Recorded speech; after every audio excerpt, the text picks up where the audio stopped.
This play begins with a runner at first base and one out.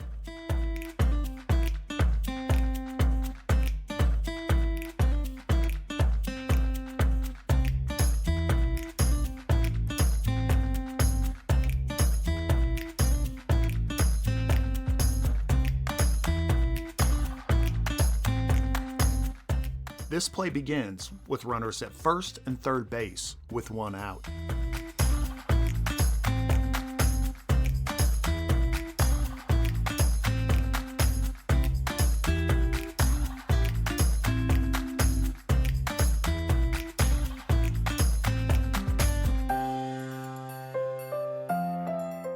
Federation Rule 5, Section 1, Article 1.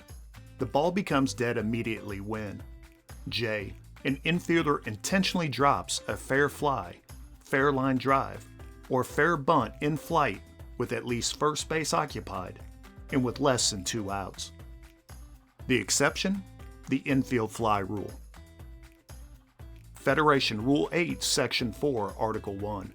The batter runner is out when C. The batter runner's fair fly, fair line drive, or fair bunt in flight is intentionally dropped by an infielder with at least first base occupied and before there are 2 outs.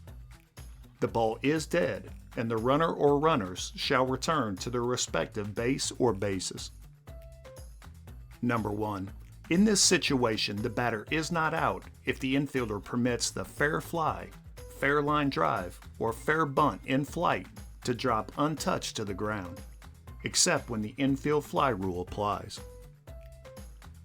The batter hits a line drive to the shortstop and the fielder possesses the ball briefly before pushing the ball to the ground in an attempt to turn a double play.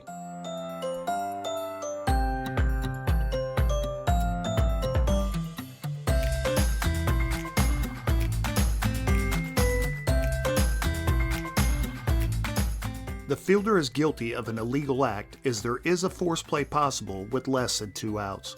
The fielder's illegal actions are meant to confuse the runner at first base in hopes of getting multiple outs on this play.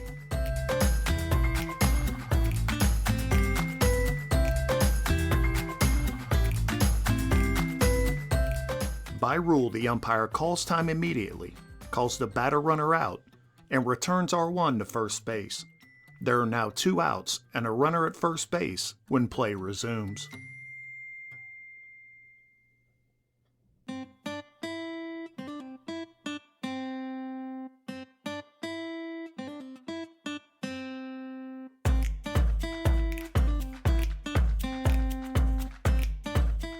The batter hits a low line drive to the shortstop. The fielder backs up and lets the ball drop to the ground. The shortstop fields the ball in the short hop and attempts to turn a double play.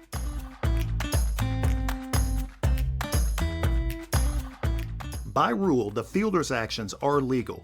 The fielder allowed the ball to fall to the ground untouched and legally attempted a double play. Let's review the intentionally dropped ball by using the cheat sheet. The rule is in place to protect the base runners. There must be runners on base with less than 2 outs and a force play possible for this rule to apply. A batted ball in flight that touches the ground prior to the fielder touching the ball cannot be an intentionally dropped ball. Fielders intentionally drop the ball to confuse the runners in an attempt to get multiple outs. In most examples of the fielder intentionally dropping a batted ball, the fielder has the ball in his glove and pushes the ball to the ground. If an infield fly is called, you cannot have an intentionally dropped ball call because there is no force play possible.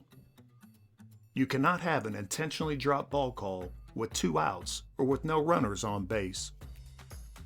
If a fielder is guilty of an intentionally dropped ball, time is called immediately, the batter runner is called out, and all other runners on base must return to the base occupied at the time of the pitch.